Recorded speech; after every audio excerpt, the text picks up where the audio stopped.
So kahapon pala guys, binigyan kami ng baby book para sa edad ni Gabriel.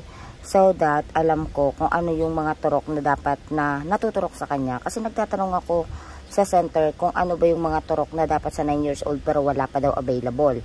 So hindi pwede na dumaan ang mga taon na hindi siya maturukan nung mga dapat na naituturok sa katawan niya. Kasi ako guys, lumaki ako na yung mama ko is nagtatrabaho sa health center. Lahat ng turok na turok sa akin, promise.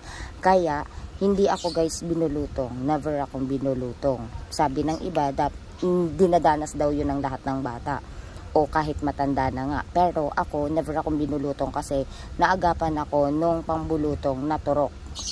So sabi ni Doc, ito na yan, nag-start na kami. Ayan, yung vaccine sa amin. So, next namin is para sa bulutong. Ayan na, December 2. Para sa bulutong, guys. Ayan siya.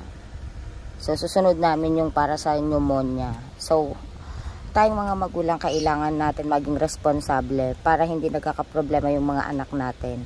Diba merong mga sakit na autoimmune disease, kumbaga sinisira ng sarili mong katawan yung immune system mo. Kasi kulang tayo sa kaalaman. Dapat kulang din tayo sa pag-alaga sa anak natin. Be responsible. Dapat alam natin na kahit na malalaki na yung anak natin at the age of 9, 10 or mga teens to adult na, diba?